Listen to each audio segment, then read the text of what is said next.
want to explain why I think that those of us doing high fives on yesterday's Supreme Court ruling are making a big mistake. A big mistake. And I'm going to use abortion as an analogy here. And let me just, for the record, start out by saying our abortion laws are a mess across this nation. We need to have a good national dialogue about when life begins. We need to have a good national dialogue about, who plays what role in all of this. And for the purposes of this conversation, I'm going to remain relatively agnostic on that. I want to put this in a historical context, not a politically rhetorical context. But I'm going to use abortion because I think that yesterday's decision is this generation's Roe v. Wade.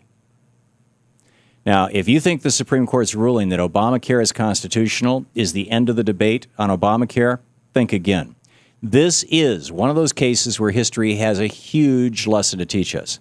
Back before 1973, abortion was illegal nationwide.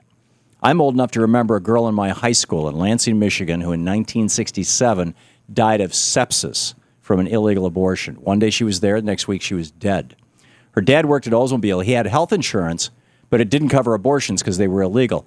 The rich girls had their parents get them a D&C operation in the hospital. Everybody in high school, we all knew that when a 17-year-old girl was out for a couple of days getting a D&C, that was code for an early term abortion back when they were illegal. But this girl's parents didn't have the money to pay for a hospital procedure that wasn't covered by insurance, so she tried the coat hanger method and died. A lot of people who are old enough to remember pre-73 can tell you similar stories. Back in 1973, many Americans knew similar stories. For example, Supreme Court Justice in 1973, Lewis Powell, had a clerk. His clerk got his girlfriend pregnant. They were freaked out about it. The girlfriend tried to self-administer an abortion. She was bleeding. Her boyfriend, Lewis Powell's clerk, went to work for Lewis Powell that day, came back that night, and she was dead in his bedroom. She bled out from a botched self-administered abortion. This is a guy who worked for Supreme Court Justice Lewis Powell. At the time, he wasn't a Supreme Court justice. This is when he was in his law practice in Virginia.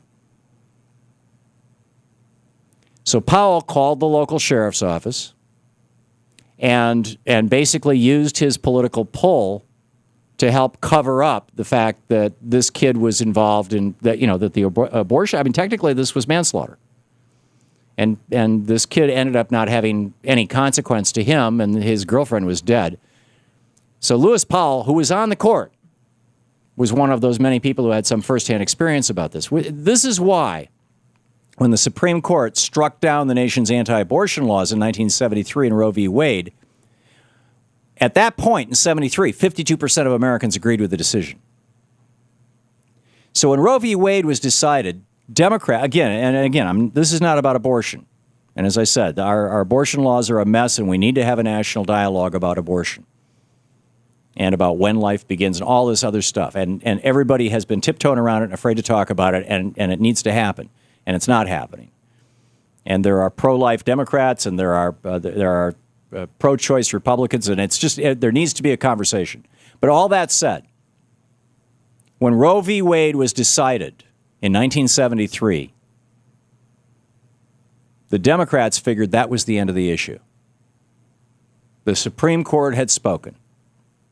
Democrats said, let's move ahead. Let's deal with the bigger issues like the environment or trade policy or ending the war in Vietnam, which, by the way, wasn't ended until 2 years later in 1975.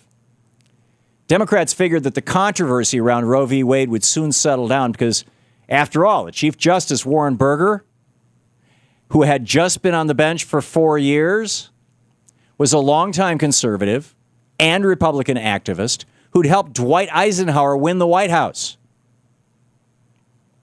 He had been appointed Chief Justice of the Supreme Court in 1969 by Richard Nixon, who'd been Eisenhower's vice president for 8 years and had known Burger for 2 decades. And Burger voted mostly in a conservative direction. For example, in 1972, the year before Roe v. Wade, albeit in the minority, He argued hard and voted to keep the death penalty legal in the United States. In fact, in his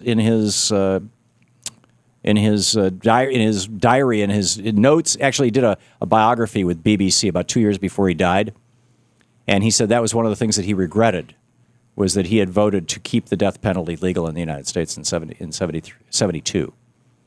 So anyhow, in 73, and then he actually voted to bring it back. It got bounced out in 72. It came back in, I think, 78, and he was the main force behind that. But in any case, in 73, Roe v. Wade came before the court, and conservative Nixon appointee Chief Justice Warren Burger, the John Roberts of his day, Republican conservative activist, appointed by a Republican president just 4 years earlier, Chief Justice Warren Burger voted in a split decision, 7-2, that abortions during the first 3 months of pregnancy should become legal in the United States. Pundits and Republicans were shocked that the Nixon appointee for Chief Justice had just joined with the liberals on the bench. And there was all this huffing and puffing. But again, liberals figured, hey, it's a done deal. Let that be that. What the liberals said, and the Democrats during that time said, hey, live with it, right-wingers.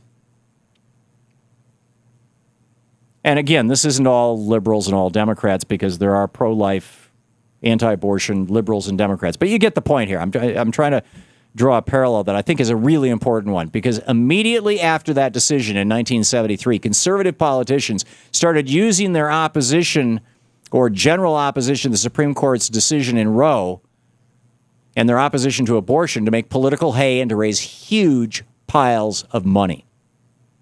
For over 100 years, the phrase right to life had described the anti-death penalty movement.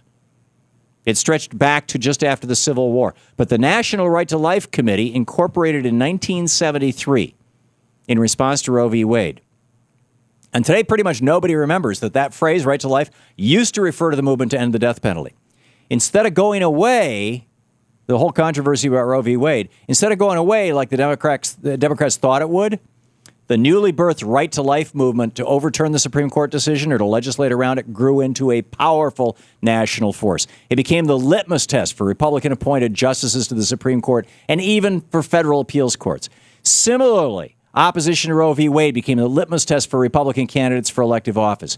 Pretty much the only strongly pro-choice Republican in the United States Senate right now, for example, is Olympia Snowe, and she's resigning this year.